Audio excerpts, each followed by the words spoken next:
오늘은 덕을 세우기 위함이라.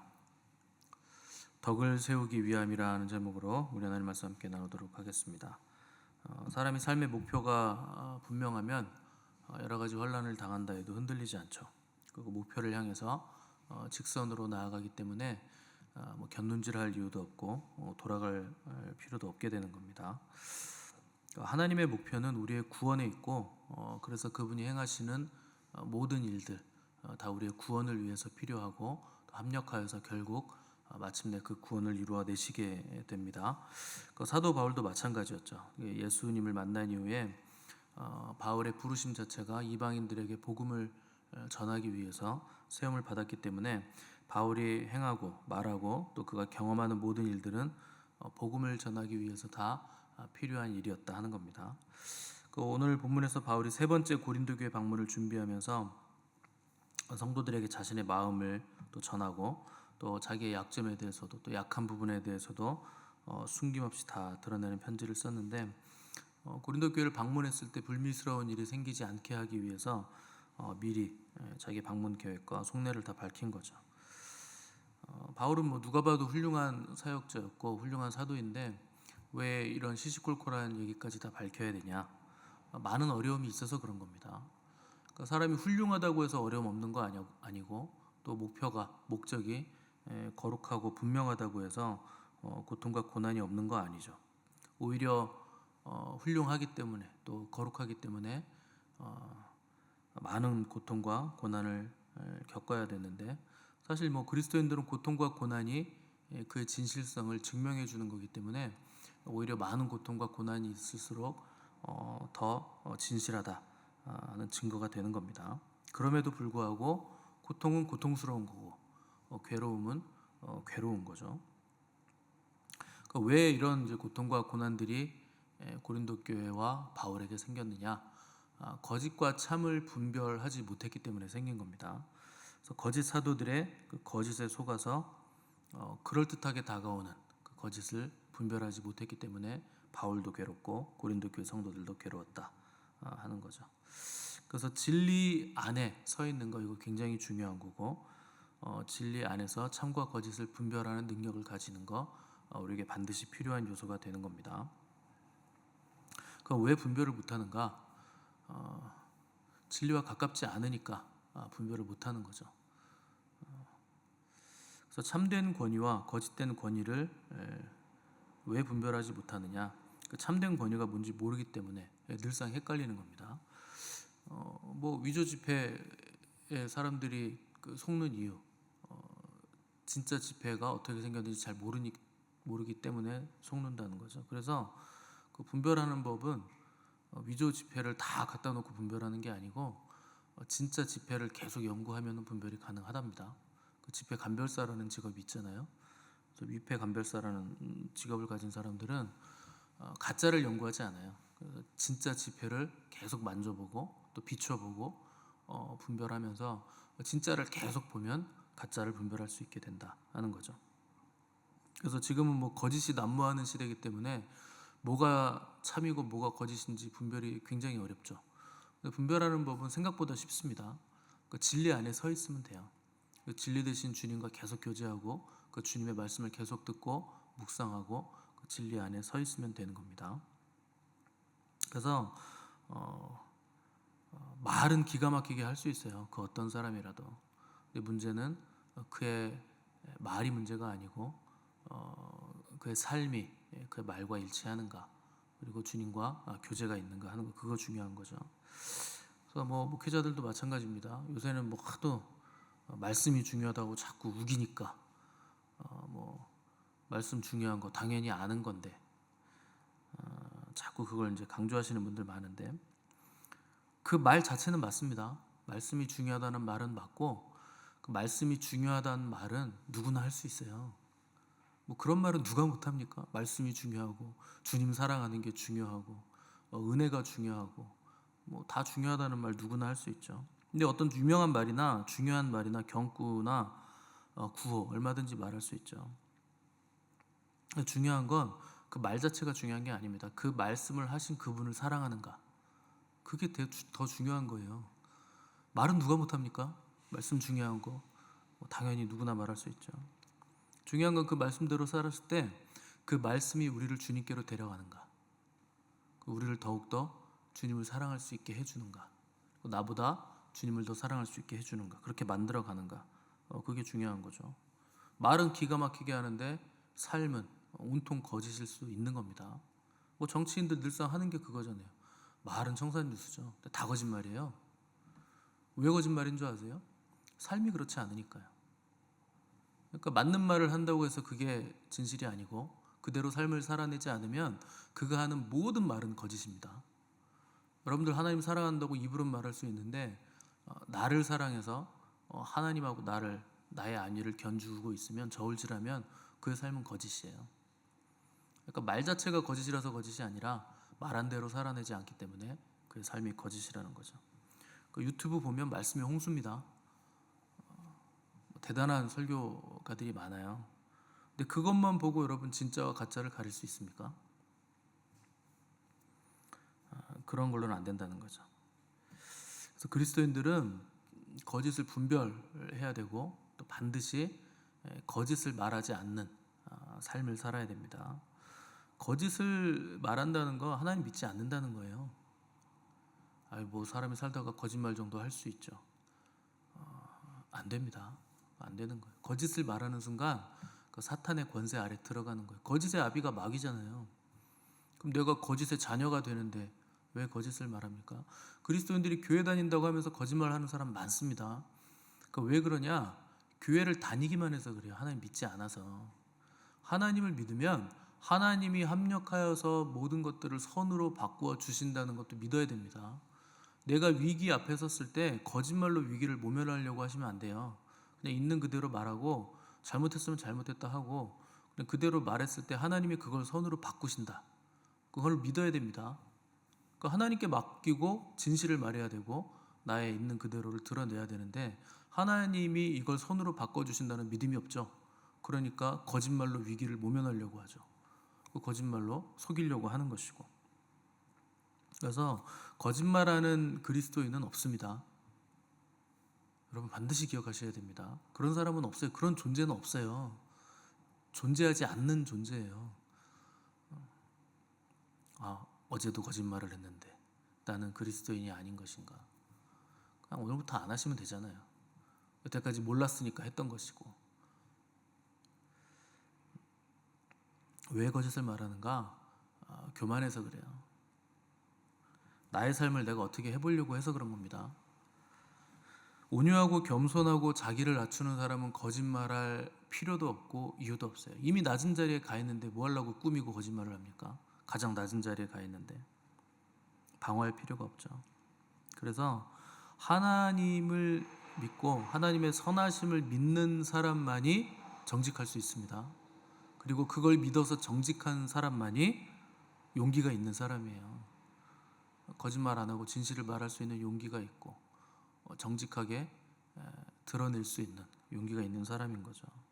그래서 어떤 변명을 한다고 해도 거짓을 말하는 자는 교만한 것이고 하나님 사랑하지 않는 것이고 주님 따라가지 않는 것이고 마귀를 따라가면서 마귀의 권세 아래 잡혀 있는 자라 하는 겁니다.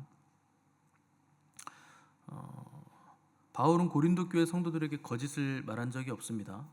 겸손한 사도였기 때문에 그런 거죠. 그래서 19절 보시면 너희는 이때까지 우리가 자기 변명을 하는 줄로 생각하는구나. 우리는 그리스도 안에서 하나님 앞에 말하노라. 사랑하는 자들아, 이 모든 것은 너희의 덕을 세우기 위함이라.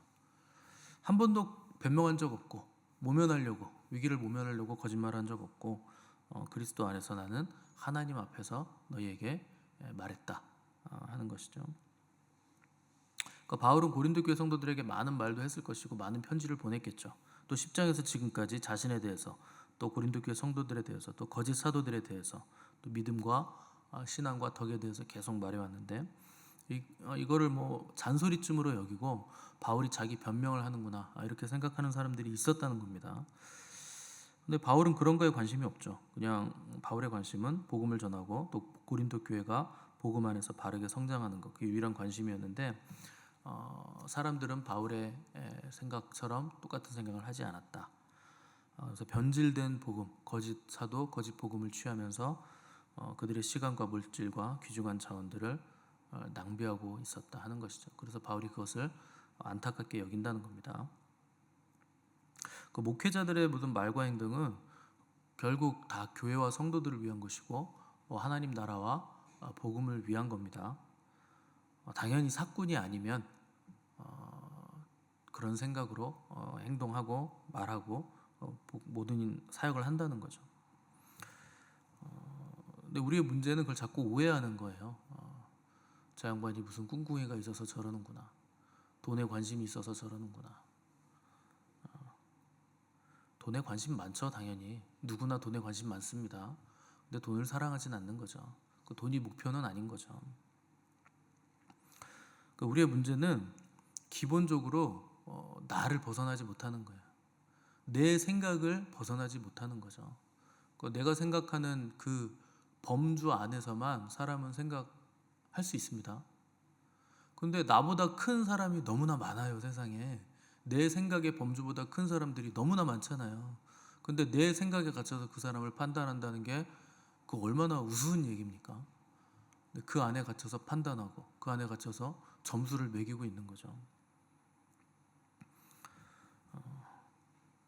바울은 자기가 하는 모든 말들은 그리스도 안에서 하나님 앞에 서서 말한다. 그러니까 가장 큰 범주에서 지금 말을 하고 있다는 겁니다. 근데 성도들은 자기의 생각에 갇혀서 가장 작은 범주로 바울의 말을 판단했다는 거죠. 그래서 바울의 말에는 거짓됨이 없었다는 겁니다. 왜 거짓됨이 없었느냐? 그리스도 안에서 하나님 앞에 서서 말했기 때문에. 그래서 코람데오 의식이 있었다는 거죠. 하나님 앞에 나는 지금 서 있다 하는 그 의식이 항상 있었다는 겁니다. 그래서 오늘 우리가 하는 대화, 또 우리가 만나는 사람들, 우리가 하는 말과 행동, 그 모든 것들이 어떻게 돼야 되냐? 그리스도 안에 있으면서 하나님 앞에 서서 말하고 행동하는 것이 돼야 된다. 그것이 바로 코람데오죠.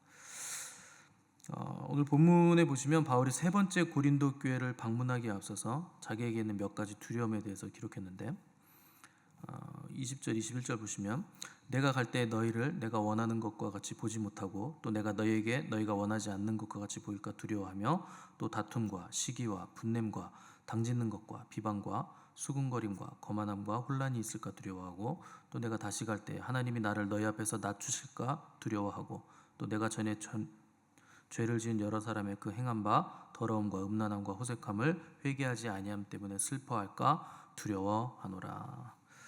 그러니까 바울은 사실 두려움이 없는 사람인데 여러 가지 지금 두려워한다 계속 말하는 게 뭐냐? 고린도 교회 성도들의 영적인 상태와 또 그들의 믿음에 대해서 지금 두려워하는 거예요. 또 그들이 죄에서 떠나지 않을까봐 두려워한다는 겁니다.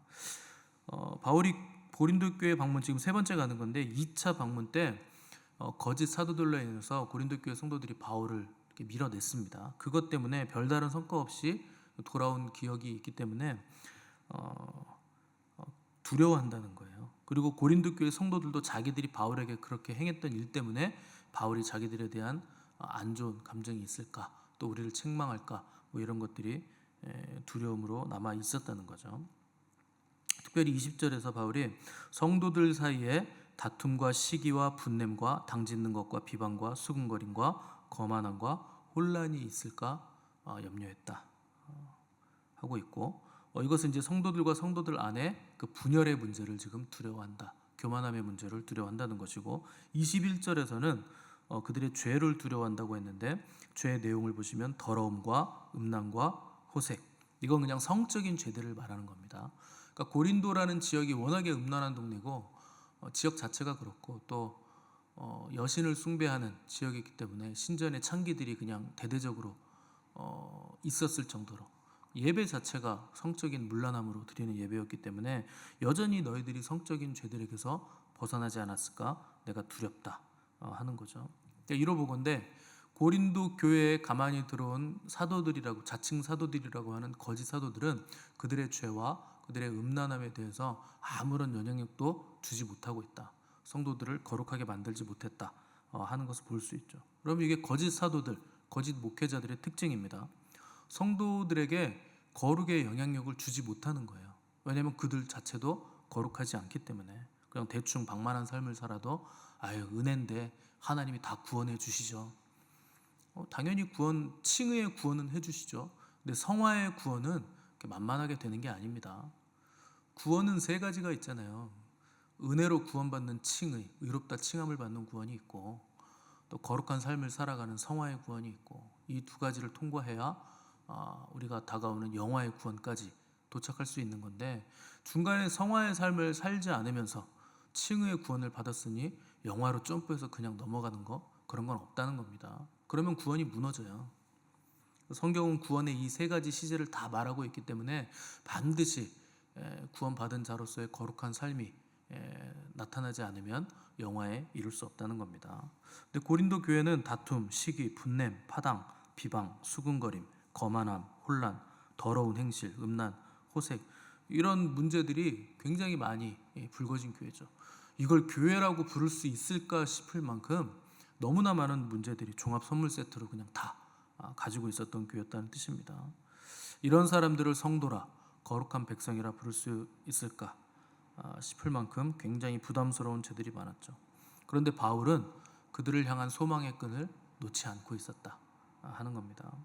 그래서 교회를 부를 때 바울은 항상 거룩한 교회로 너희들을 부르신 주님을 찬양한다, 이런 표현들을 많이 씁니다. 내용적으로 열어보면 거룩함이 하나도 없어요. 그런데 바울은 그들을 너희들은 거룩하다 이렇게 부른다는 거죠. 왜 거룩합니까? 주님 때문에 우리가 거룩해졌다는 거예요. 그러니 정체성은 너희가 신분적으로는 이제 거룩한 백성이 되었으니 이제 삶도 너희들이 거룩한 삶을 살기 위해서 분투해야 된다 하는 것을 강조를 하는 거죠. 신앙생활이란 건 과정이 필요합니다. 이 과정을 어떻게 우리가 살아내느냐가 굉장히 중요한 관건이 되는 거예요. 근데 신앙생활을 할 때 그 피터팬처럼 날아가려고 하는 분들이 있어요. 산 정상으로 가는 게 목표인데 이제 시작해서 요이 땅 하면 그냥 쑥 날아가고 싶은 거죠. 빨리 정상에 가고 싶은 거죠. 그렇게는 못 갑니다. 절대로 못 가요. 한 걸음 한 걸음 걸어가셔야 되고, 가는 중간에 무수한 장애물을 만나셔야 됩니다. 물도 건너야 되고, 바다도 건너야 되고, 강도 건너야 되고, 돌부리에 걸려서 넘어져야 되고, 장애물에 걸려서 넘어져서 무릎도 까져야 되고, 배신도 당해봐야 되고, 실망도 해야 되고, 굉장히 많은 과정을 거치셔야 돼요. 그 과정 가운데서 나의 약함이 드러납니다. 나의 죄성이 드러나고, 또 습관이 고쳐지고, 악한 영도 드러나고, 병도 드러나고, 내 속에 숨어 있었던 깊은 어둠들이 이 과정을 통해서 다 드러나는 거예요. 왜 그런 과정을 거치느냐? 우리를 거룩하고 흠이 없게 하시려고 주님께서 우리를 그 과정 가운데로 이끌어 가신다는 거죠. 그래서 가장 중요한 건 주님께 집중하면서 주님과 함께 동행하면서 걸어가는 겁니다. 그러니까 믿음은 동행하는 거지 한 방에 주님 없이 날아가서 정상에 우뚝 서는 거 아닙니다. 그렇게 간다 한들 거룩한 삶을 살 수 있겠습니까? 불가능해요. 그래서 여러분, 한글을 몰라도, 영어 몰라도, 히브리어, 헬라어 몰라도 상관없어요. 주님 알면 되는 겁니다. 주님 사랑하면 다 이루어지는 거예요. 그 영생은 하나님과 그의 보내신 자 예수 그리스도를 아는 것이라 그랬잖아요. 주님 모르면은 다 소용없는 거예요. 주님을 알아야 여러분들이 영생의 삶을 누리는 겁니다. 능력 없어도 되고 지식 없어도 상관없어요. 주님과 함께하는 것을 선택하기만 하면 그 어떤 곳이라도 거기가 하늘나라입니다. 정확히 지도 알아서 이렇게 가야 되는데 내가 지금 어디 있지? 상관없어요. 거기 주님 계시면 돼요. 주님과 함께 걸어가는 길은 녹록한 길이 아니죠. 왜냐하면 십자가의 길이니까. 근데 그것만이 유일한 진리의 길이고 생명의 길입니다. 멋진 교회 세우는 거하고 주님과 함께 십자가의 길 걸어가는 거하고 어느 거를 선택하시겠습니까? 당연히 십자가의 길을 선택하는 거죠. 엄청난 지식과 지혜를 얻는 거하고 십자가의 길을 주님과 함께 걸어가는 거 선택하라고 하면 여러분 뭘 선택하실래요? 당연히 십자가를 선택해야 되는 거죠. 근데 우리는 늘상 뭔가 그럴듯한 거, 멋있는 거, 큰 거, 많은 거, 센 거, 내가 과시할 수 있는 거, 이걸 자꾸 선택한다는 거예요. 여러분, 그런 삶의 작은 선택들이 모여서 여러분들의 영혼을 만드는 겁니다. 근데 오늘 내가 작은 선택 앞에서 십자가의 길을 선택하지 않으면 언제 영혼을 갑니까? 언제 영혼을 만들고 언제 영적인 형체를 만들어 갑니까? 그래서 작은 선택을 여러분 우습게 여기시면 안 되고 작은 일에서 거짓을 말하는 거 그런 것들을 하시면 안 되는 거예요. 예수님을 믿는다는 건 내가 주인된 삶에서 주님이 나의 주인된 삶으로 바뀌는 거예요. 하늘과 땅이 뒤바뀌는 것보다 더 큰 변화가 생기는 거죠. 주님께 예배드리고 기도하는 거 그거 뭐 내가 은혜 받으려고 하는 거 아닙니다. 은혜 받을 수 있죠. 예전에는 여러분들이 은혜를 노래 부르면서 은혜 받으려고 다녔죠. 여러분 예배는 하나님께 드리는 거예요. 내가 하나님의 백성 됐으니까 당연히 나의 주인 되신 하나님을 영화롭게 하고 그분을 높여드리는 거죠. 그 과정 가운데 하나님 우리에게 은혜 주실 수 있죠. 주시면 감사한 겁니다. 근데 주시지 않아도 그러면 예배 안 드릴 겁니까? 은혜가 없다고 뭐 하나님 찬양 안 할 거예요?